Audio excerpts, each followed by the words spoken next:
কল্পনা করো এক অন্ধকার রাত্রি যখন চাঁদের আলো জঙ্গলের পাতায় পাতায় ছড়িয়ে দিচ্ছে রহস্যময় ছায়া সেই বিশাল প্রাচীন জঙ্গলের খাড়ে যেখানে বাতাসে শোনা যায় দূরের নদীর গান আর রাতের পাখির ফিসফিসানি সেখানে বাস করত এক গরিব কাঠুরে তার নাম ছিল আহমাদ তার স্ত্রী ফাতিমা এবং দুই সন্তান বড় ছেলে আলী এবং ছোট মেয়ে জয়নাব তার সঙ্গে একসঙ্গে থাকত আলী ছিল সাহসী এবং চতুর যেন একটা ছোট যোদ্ধা আর জয়নাব ছিল তার ছোট ফুল যার হাসিতে লুকিয়েছিল অসীম ভালোবাসা কিন্তু দুঃখের বিষয় আহমাদের প্রথম স্ত্রী ফাতিমা কয়েক বছর আগেই ইন্তেকাল করেছিলেন আহমাদকে আবার বিয়ে করতে হয়েছিল এবং তার নতুন স্ত্রী আমিনা যাকে সৎমা বলা হতো ছিল অত্যন্ত কঠোর এবং হৃদয়হীন আমিনা আলী এবং জয়নাবকে মনে মনে ঘৃণা করত সে স্বপ্ন দেখত কোনো এক ম্যাজিকের মতো এই দুই সন্তান থেকে চিরতরে মুক্তি পাওয়ার সে প্রতি মুহূর্তে তাদের তিরস্কার করত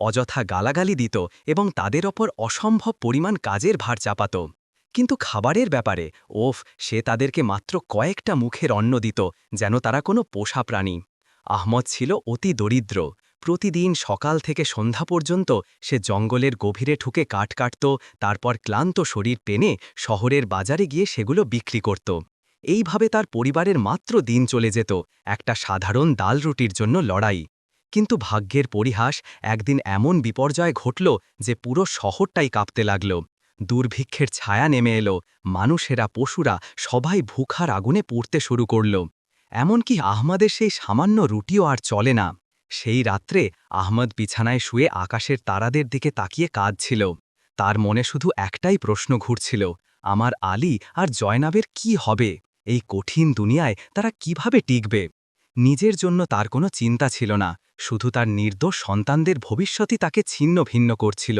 সে গভীর নিঃশ্বাস ফেলে আমিনাকে বলল এখন থেকে আমাদের জীবন কিভাবে চলবে আমরা আমাদের সন্তানদেরকে কিভাবে পালন করব আমাদের হাতে তো কিছুই নেই আমিনা যে সর্বক্ষণ এই সুযোগের অপেক্ষায় ছিল তৎক্ষণাৎ তার চোখ জ্বলে উঠল সে বলল কাল আমরা কোনো একটা বাহানা বানিয়ে সন্তানদেরকে খুব দূরের জঙ্গলে নিয়ে যাব সেখানে কিছু কাঠ জমা পড়ে একটা বড় আগুন জ্বালিয়ে দেব যাতে জঙ্গলের দানবে তাদের কাছে না আসতে পারে তারপর তাদের প্রত্যেককে একটা রুটির টুকরো দিয়ে আমরা আমাদের কাজে ফিরে যাব বাহানা করে আমরা বাড়ি চলে আসব তারা যদি রাস্তা খুঁজতেও চায় তাহলে পারবে না জঙ্গলের গভীরতা তাদের গিলে খাবে আহমদ এই কথা শুনে প্রথমে স্তব্ধ হয়ে গেল তার মনের দ্বন্দ্বে ডুবে গেল তারপর কণ্ঠস্বর কাঁপিয়ে বলল না আমি এমন করতে পারব না একজন বাপ কিভাবে তার নিজের সন্তানদের জঙ্গলে একা ফেলে যাবে জঙ্গলের জন্তুরা তাদের ছিঁড়ে খাবে আর আমরাও তাদের সঙ্গে ভুঁকে মরব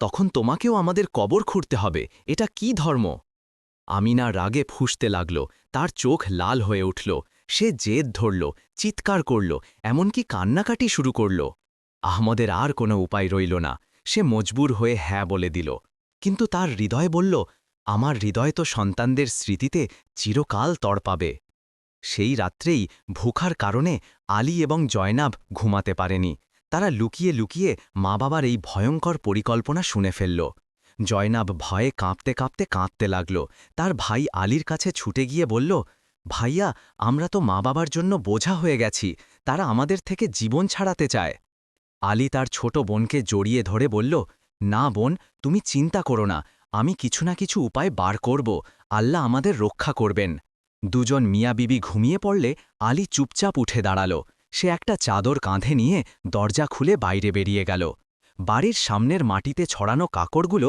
চাঁদের আলোয় যেন রূপার টুকরো মনে হচ্ছিল আলী অনেক কাকড় তুলে তার পকেট ভর্তি করে নিল তারপর ফিরে এসে জয়নাবকে বলল আমার প্রিয় বোন তুমি নিশ্চিন্তে ঘুমাও আল্লাহ সব ভালো করবেন এই বলে সেও শুয়ে পড়ল পরের দিন ভোর না হতেই আমিনা সন্তানদের কাছে এসে বলল ওঠো বাচ্চারা আজ আমরা জঙ্গলে কাঠ কাটতে যাব সে আলী এবং জয়নাবকে রুটির একটা করে টুকরো দিল এবং বলল এটা তোমাদের দুপুরের খাবার এখন খেও না না হলে দুপুরে কিছু থাকবে না আলী এবং জয়নাব নীরবে সেগুলো নিল তারপর সবাই জঙ্গলের পথে রওনা হল কিছুটা দূর যাওয়ার পর আলী বারবার থেমে পিছনে ঘুরে বাড়ির দিকে তাকাতে লাগল আহমদ লক্ষ্য করল এবং জিজ্ঞাসা করল আলী কি হয়েছে বাবা কেন বারবার পিছনে ফিরছ মন দিয়ে চলো আলী বলল আব্বা, আমি আমার বিড়ালের বাচ্চাকে দেখছি, সে ছাদে বসে আমার দিকে তাকিয়ে আছে।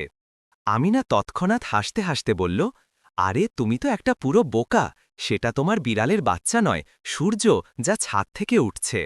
কিন্তু আলী বিড়াল দেখছিল না, সে চুপচাপ পকেট থেকে কাকড় ফেলতে ফেলতে রাস্তা চিহ্নিত করছিল। জঙ্গলের মাঝখানে পৌঁছে আহমদ বলল, বাচ্চারা, তোমরা কাঠ জমাও, আমি আগুন জ্বালাই।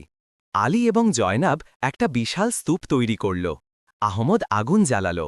আগুন জ্বলে উঠতেই আমিনা বলল, বাচ্চারা, তোমরাই আগুনের কাছে বসো, আমরা কাঠ কাটতে যাচ্ছি, কাজ শেষ হলে তোমাদের নিয়ে বাড়ি যাব।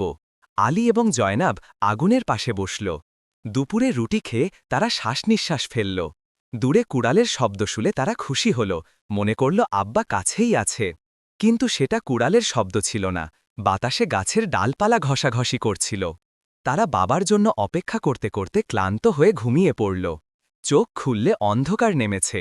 জয়নাব কেঁদে বলল, ভাইয়া, আমরা আর বাড়ি যেতে পারব না। আলী বলল, বোন, চাঁদ উঠুক, তার আলোয় ফিরব। চাঁদ উঠলে আলী জয়নাবের হাত ধরে কাকড়গুলোর পথ ধরে চলল। সেগুলো চাঁদনিতে চকচক করছিল। পুরো রাত পায়ে হেঁটে সকালে তারা বাড়ির সামনে পৌঁছে গেল। আমিনা দরজা খুলে দেখে হতবাক, তার মুখ ফ্যাকাশে হয়ে গেল। সে রাগে বলল, তোমরা এত লাপরবাহ, জঙ্গলে ঘুমিয়ে থেকেছ, ভেবেছিলাম আর ফিরবে না। কিন্তু আহমদ সন্তানদের দেখে আনন্দে ভরে গেল। সে জঙ্গল থেকে ফিরে এসে চিরকাল দুঃখে ছিল, এখন তার চোখে জল। সময় পার হল, আবার দুর্ভিক্ষ এলো।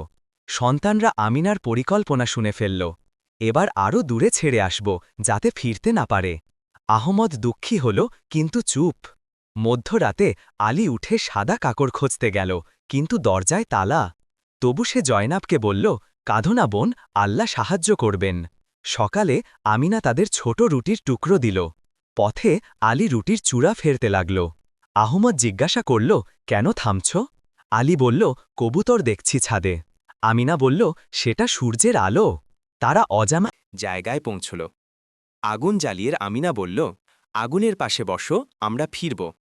দুপুরে আলী তার রুটি ভাগ করে দিল। রাতে কেউ এলো না। চাঁদ উঠল, কিন্তু চূড়া নেই, পাখিরা খেয়েছে। তারা ঘুরতে ঘুরতে ক্লান্ত হয়ে ঘুমাল। পরের দিন এক সাদা পাখি সুরেলা গান গাইল। তারা তার পিছনে গেল, পৌঁছল রুটির বাড়িতে।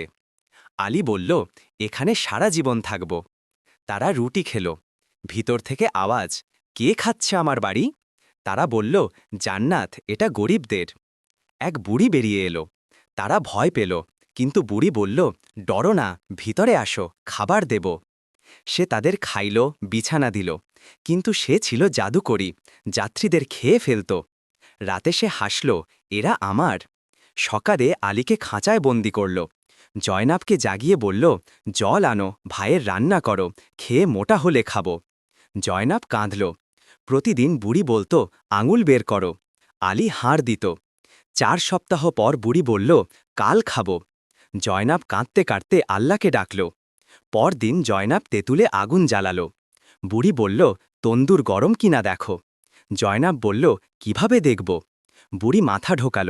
জয়নাব ঠেলে দিল, ঢাকনা বন্ধ। বুড়ির চিৎকারে জঙ্গল কেঁপে উঠল। জয়নাব খাঁচা খুলল, ভাইয়া, আজাদ। তারা উড়ে বেরিয়ে এলো, খুশিতে লাফালো।